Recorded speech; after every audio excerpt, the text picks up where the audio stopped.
தமிழால் இணைந்திருக்கிறோம். முரண்பாடுகள் களைந்து தமிழால் இன்றைய பொழுதுக்காய் இணைந்திருக்கின்றோம். இதுவரை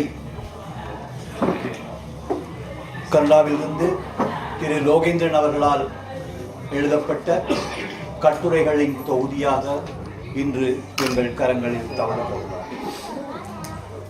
40களில் நமது நவீன கவிதை வடிவத்தினை மகாகவியின் நெம்புகோல் தொடக்கி வைத்தன எனினும் 70க்கு பின்னான கவிதை வளங்களை கவிதை தளங்களை உள்வாங்கியபடி பல கவிஞர்களை அல்லது பல கவிதை நூல்களை எமக்கு தந்திருக்கின்ற 80கள் வரை பேசப்பட்ட கவிஞர்களுள் பலரை குறிப்பிடலாம். சேரன், ஜெயபாலன், சோலைக்கிளி போன்றவர்களை குறிப்பிட்டால் கூட லோகேந்திரன் சத்திரியன் அல்லது மலையன்பன் என்ற பெயரின் ஊடாக புனைப்பெயரின் ஊடாக கீற்று மாற்று என்ற 2 சஞ்சிகைகளை வெளியிட்டு கல்லூரன், இளவாணன் போன்ற கவிதை பரப்பில் தனக்கென ஒரு தளத்தை பதித்துக் கொண்ட கவிஞர்களுடன் பழகிக்கொண்டு இணைந்து கொண்டு சிறுத்தனில் தனது 17வது வயதில் கவிதையூடாக எமக்கு தரிசனம் தந்தவர். அன்றைய யாழ்ப்பாணத்து எமது இலக்கிய வயலில் இலக்கிய ஊடகங்களில் அடிக்கடி தரிசித்துக் கொள்கின்ற மலையன்பன் அல்லது லோகேந்திரலிங்கம் அவர்களின் அதாவது இலக்கிய கூட்டங்களை நாம் தரிசித்துக் கொண்டோம். அந்த காலங்களில் நினைக்கிறேன் நெல்லைக்கே பேரன், டொமினிக் சிறுத்தன் போன்றவர்களோடு நாம் உரையாடி கொண்டிருக்கின்ற போது அனுராதபுரத்தில் இருந்து வெளிவந்த இலக்கிய கவிஞர்கள் அன்பு ஜவஹர்ஷா, பேனா மனோகரன், தம்பு சிவா, முனா கனகராஜன் போன்றவர்கள் அந்த கவிதைக்கூடாக சில விஷயங்களை சொல்லிக்கொண்டே தம்மை பதிவு செய்து கொண்டார்கள். அந்த வகையில் அந்த காலகட்டத்தில் 80க்கு முற்பாடு 70 பிற்பகுதியில் ஈழத்தின் முதல் புதுக்கவிதை நூல்கள் நிறையவே வெளிவந்தன. சபா ஜெயராஜா, திக்குலை கமால், மேமன் கவி, இன்னும் பலர்.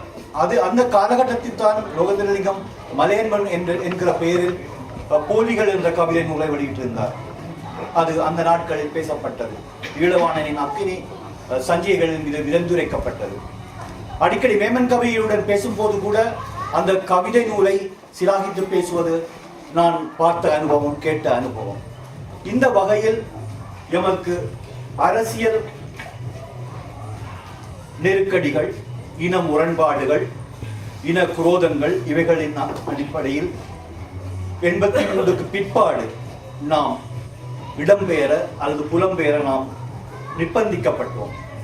அந்த வகையில் நாம் இங்கிலாந்திலும் திரு லோகேந்திரலிங்கம் கனடாவிலும் தம்மை பதிவு செய்து கொள்ள அல்லது தம்மை பதியம் வைத்துக் கொள்ள காலம் நிர்ணயித்திருந்தது.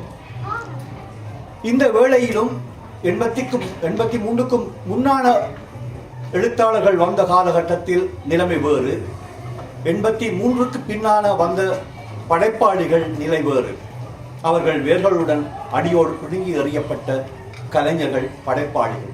அந்த வகையில் திரு லோகேந்திரலிங்கம் அவர்கள் எமது வேரின் மனத்தை சுவைத்தபடி உதயன், முதலாவது சூரியன் பத்திரிகை தொடங்கி அதன் அடியொற்றி அதன் அனுபவத்தின் வழிபாடாக உதயன் பத்திரிகை ஆரம்பித்ததாகவும் அந்த ஆரம்பத்தின் ஊடாக இன்று வரை ஒரு தொடர்ச்சியான 200 வாரங்களை கடந்து பல வாரங்களை கடந்து தொடர்ந்து செய்து கொண்டிருக்கின்றார். இந்த வகையில் முதலாவது, அதாவது ஒவ்வொரு பத்திரிகைகளும், சஞ்சிகளும் சரி, பத்திரிகைகளும் சரி, ஈழநாடு தொடக்கம், ஈழகேசரி பொன்னையா தொடக்கம், அல்லது மல்லிகை ஆசிரியர், ஞானம் சஞ்சிகை, இதர சஞ்சிகையாளர்கள் தங்களுடைய உள்ள கிடக்கையை ஒன்றில் கவிதை சிறுகதையாக படைப்பதற்கு அப்பால் கருத்துரைகளாக தம் ஆசிரியர் தலையங்கமாக போட்டுக் கொள்வார்கள். இந்த வகையில் முதலில் தமிழியல் வெளியீடாக ஊரடங்கு வாழ்வு என்னும் ஈழநாடு பத்திரிகையில் ஆசிரியர் தலையங்கமாக வந்த ஒரு, அது கட்டுரை என்று சொல்வதை விட இன்றைய காலகட்டத்தில் பத்தி எழுத்து என்ற ஒரு முறை வந்து கொண்டு அது பத்தி இலக்கியத்துக்குள் நாம் அடக்கலாமா என்று தெரியவில்லை, அல்லது கட்டுரை என்ற வடிவத்துக்குள் கொண்டு செல்லலாமா என்று தெரியவில்லை. ஆனால் அந்த பதிவுகள் அனைத்தும் நூலாக முதலில் ஈழத்தில் வந்தது எனக்கு தெரிந்தவரை ஊரடங்கு வாழ்வு என்னும் தமிழியல் வழியிலாக ஈழநாடு ஆசிரியர் சபாரட்டம் ஐயா அவர்களுடையது. இதைத் தொடர்ந்து தினகரனிலும் சரி, வீரகேசரியிலும் சரி, ஈழநாட்டு, ஈழகேசரி, வெளிச்சம், ஈழநாதம் வரை ஈழத்தில் ஆசிரியர் தலையங்கங்கள் நிறையவே வெளிவந்திருக்கின்றன. அண்மையில் நாளைக்கு தனபால் சிங் அவர்கள் திருக்குறள் ஆசிரியராக இருக்கிறேன், அவருடைய பதிவுகள் வெளிவந்துள்ளன. இந்த வகையில் தான் நாம் புலம்பெயர்ந்த பின் ஈழநாடு, ஈழமுரசு, முற்றம், மாற்றம், அலைகள் என்று நிறையவே சஞ்சிகள் வந்து கொண்டிருந்த வேளையில் பாரிஸ் ஈழநாட்டில் ஊக்குருவி, ஊடாடி, நடமாடி என்றெல்லாம் பார்த்த, அதாவது ஆசிரியர் தலையங்கள் வந்திருந்த காலத்தில் தான் உதயன் பத்திரிகையில் லோகேந்திரன் கதிரோட்டம் என்ற ஒரு தலையங்கத்தில் தன்னுடைய சமகால எரியும் பிரச்சனைகளை கொண்டு வந்தார். அந்த எரியும் பிரச்சனைகளுக்கு ஊடாக கனடாவில் வழிவந்த பத்திரிகைகளில் நினைக்கிற சஞ்சிகை பத்திரிகைகள் உட்பட வந்தவை, நின்று போனவை அல்லது வந்து கொண்டிருப்பவை உட்பட 45 சஞ்சிகைகள் பத்திரிகைகள் கனடாவில் வந்து கொண்டிருக்கின்றன. இதில் நிலைத்து நிற்கின்றன உதயன் பத்திரிகை, தமிழர் தகவல் போன்ற சஞ்சிகைகள், மலர்கள், அது சஞ்சிகை என்று சொல்ல முடியாது, மலர்கள் என்ற ஒரு வரையறைக்குள் தான் அடக்க முடியும். அந்த வகையில் இந்த உதயன் ஆசிரியர் திரு லோகேந்திரலிங்கனுடைய கட்டுரைகள் அல்லது ஆசிரியர் தலைகள் சமகால எரியும் பிரச்சனைகளை கொண்டவை. இன முரண்பாடுகள் அல்லது பத்திரிகை ஊடாக தான் பட்ட அனுபவங்கள், கனடிய வாழ்வு முறை, இலங்கையில் தான் பட்ட அவலங்கள், எப்படி தான் கனடிய வாழ்வு முறைக்கு ஊடாக எமது போராளிகளை உள்வாங்கியது, அல்லது போராளிகளுக்கு இடையேயான சிக்கல், 83 அல்லது 2009க்கு பிற்பாடு ஏற்பட்ட நடைமுறை சிக்கல்கள், உலக வல்லாதிக்கங்களின் ஊடாக எப்படி எமது ஈழ விடுதலை போராட்டம் நசுக்கப்பட்டது அல்லது பின்னடைவை ஏற்படுத்தியது, அரசியல் குரோதங்கள், எமது புலம்பெயரிலும் ஈழத்திலும் தளத்திலும் புலத்திலுமான இணைவுகள் அல்லது முரண்பாடுகள், அது பிரிவு எல்லாம் அரசியல் கட்சிகளும் சரி, ஈழ போராட்ட விடுதலை போராளிகளுக்கும் இடையிலான முரண்பாடுகளை கூட தன் கட்டுரைகளூடாக, ஆசிரியர் தலைஞர்களூடாக இவர் விரிவுபடுத்தியுள்ளார்கள். இந்த வகையில் கனடாவில் வெளிவந்த ஈழநாடு ஒருபுறம், ஈழமுரசு ஒருபுறம், அந்த செந்தாமரை, சுதந்திரன், தாய் வீடு, விளம்பரம், தூரமுற்றம் என்ற பத்திரிகைகள் தமது ஆசிரியர் தலங்களோடு தங்களை வெவ்வேறு கோணங்களை வெவ்வேறு திசைகளை நோக்கி தமது ஆசிரியர் தலங்களை பதிவு செய்துள்ளார்கள். இந்த வகையில் ஒரு முகத்தோடு பல்வேறு சிந்தனைகளை கொண்ட பல்வேறு கள அமைப்புகளை கொண்ட வடிவங்களை இவர் தன்னுடைய கட்டுரைகளின் ஊடாக சொல்லி செல்கின்றார்.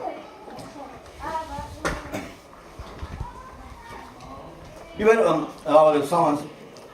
2009க்கு பின்பாடு அல்லது 2000 ஆண்டுக்கு பிற்பாடு, சமாதான ஒப்பந்தத்துக்கு பிற்பாடு கனடாவின் பிரிவு அல்லது கனடாவின் ஏற்பட்ட முரண்பாடு அல்லது கனடாவுடன் பின் செல்ல போது அந்த போராளிகளுக்கு இடையான மனத்தாங்கல்கள், வன்னிக்கு எழுதிய கடிதங்கள், இவர்கள் எல்லாம் அவரை மனதை பாதித்திருக்கிறது.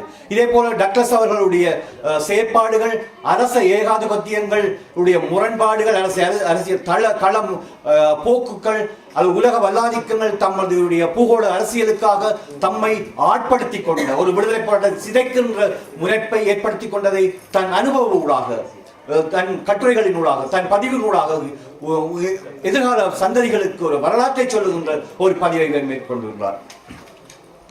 இந்த விடயத்தில் கருணாவின் செயற்பாடு கூட தேசிய தலைவர் மீதான ஒரு விரக்தியை தன் செயற்பாட்டின் மூலம் செயற்படுவதாக ஒரு கட்டுரையில் குறிப்பிடுகிறார். இந்த வேளையில் அவர் கிழக்கு மாநிலத்தில் போராளிகளின் தலைவருக்கு எழுதிய கடிதமும் அவர் சிலாகித்து எழுதியிருப்பது ஒரு கட்டுரையில் காணக்கூடியதாக இருக்கிறது. இன்னொன்று சட்ட விதிமுறைகளை மீறிய செயற்பாடு, இலங்கை அரசாங்கத்தின் அல்ல இந்திய அரசின் அல்ல உலக சட்டத்திட்டங்களுக்கு அமைவாக எப்படி அந்த ஒரு ஒப்பந்தத்தை அவர்கள் செயற்படுத்த முனைகிறார்களோ அல்லது செயற்படுத்த முனைவதை மறுக்கிறார்களோ, இது மஹிந்த அரசாங்கத்தில் அல்லது கோத்தபாய அரசாங்கத்தில் அல்லது டக்ளஸின் செயற்பாடுகள் அனைத்துமே ஒரு அவருடைய கண்ணோட்டத்தில் சமகால அந்தந்த வாரத்துக்குரிய நிகழ்வாக அவர் சுட்டிக்காட்டுவது அது பாராட்டுக்குரியது. எனவே அந்த காலகட்டத்தில் நாம் பத்திரிகை எடுத்தும் போது எரியும் பிரச்சனை இதைத்தான் பார்ப்போம். என் தந்தை நகைச்சுவா முன்னர் சொல்லிக் கொள்வார், நீ எந்த பக்கத்தை பார்த்தா தினகரனை எடுத்தார், நீ செய்தி தந்திகளை செய்தி தலைப்பையா பார்த்தாய் அல்லது உள்ளுக்கு பார்த்தாய் எல்லாம். என்றால் எங்களுக்கு அந்த அந்த காலத்தில் நாம் பின்பக்கம் செய்திகளை தான் பார்ப்போம். எனது காதல் அப்படியான சிலர்கள். ஆனால் நாம் எம்மை நாம் நிதானித்து நாம் எம்மை ஒரு சுய விமர்சனம் செய்த காலத்தில் நாம் முன்பாக ஆசிரியர் திலங்கத்தை நாம் பார்ப்போம். அதுதான் அந்த பத்திரிகைக்காரனுடைய அனைத்து செயற்பாடுகளின் ஒட்டுமொத்த பிரதிபிம்பமாக அது அமையும் என்பது என்னுடைய கணிப்பு. இந்த வகையில் நிறையவே அவருடைய தலையங்கங்களே எனக்கு ஆச்சரியத்தை உண்டாது. நிறைய ஒவ்வொரு அந்த காலத்துக்கு அடுத்து கேட்ட தலையங்கங்களை உள்வாங்கியபடி, தலையங்களை நெறிப்படுத்தியபடி, தன் அனுபவ கவிதை, சிறுகதை, நாவல் போன்ற கட்டுரைகள், விமர்சனங்கள் அப்பால் அவருடைய செழுமம் இந்த அந்த எழுத்துக்கள் புலம்போட வைக்கின்றன. ஒவ்வொரு எழுத்துக்களும் ஒவ்வொரு பக்கங்களாக அவர் செயற்படுகின்ற போது நினைக்கிறேன் அந்த மாங்கனி தீவு என்று சொல்லியிருந்தார்கள். ஒவ்வொரு கட்டுரைகளையும் நாம் எடுத்துக்கொண்டால் கூட ஒவ்வொரு கட்டுரையும் ஒரு கவிதை தலைப்பாகவும் எனக்கு அது படுகிறது. ஒரு வாசிக்கும் போது கூட ஒரு இது நான் எழுதியிருக்கிறேன் என்ற ஒரு உணர்வை ஏற்படுகிறது. ஒவ்வொரு கட்டுரைகளையும் நான் வாசிக்கும் இது நான் எழுதியிருக்கிறேன், லோகேந்திரன் நான் தான் எழுதியிருக்கிறேன் என்ன அறியாமலே ஒரு உணர்வு, அந்த கட்டுரை மீதான ஒற்றுணர்வு நமக்கு ஏற்படுகின்றது. இந்த வகையில் அவர் பாராட்டுக்குரியவராகிறார். ஒரு எழுத்தாளர்களுக்கு தேவையும் இதுதான். நாம் ஒரு சின்னத்திரையை அடுக்களை வரை வந்துவிட்ட சின்னத்திரைகளுக்கு ஒரு மூழ்கி போயிருக்கும் போது அந்த கதனை அவருடைய செயற்பாடுகள் அல்லது வில்லனுடைய செயற்பாடுகள் நாம் அந்த பாத்திரத்தில் ஒன்றி போகிறோம். அதே போல் தான் நாம் கட்டுரை வாசிக்கும் போது கூட இந்த கட்டுரைகளின் ஊடாக நான் இதை நினைக்கிறேன், லோகேந்திரன் அதை சொல்லியிருக்கார், நாம் இதை சொல்ல போகின்றேன், லோகேந்திரன் சொல்லியிருக்கார். இதே போல்தான் கவிதைகளுடன் நாம் செல்லும்போது இந்த கவிதை சீரன் எழுதியிருக்கலாமே, இந்த கவிதை மேமன் கவி எழுதியிருக்கலாமே, இந்த கவிதை கனகராஜன் எழுதியிருக்கலாமே என்று சொல்லும் போது நாம் இன்னொரு கவிதையை வாசிப்போம், இது லோகேந்திரன்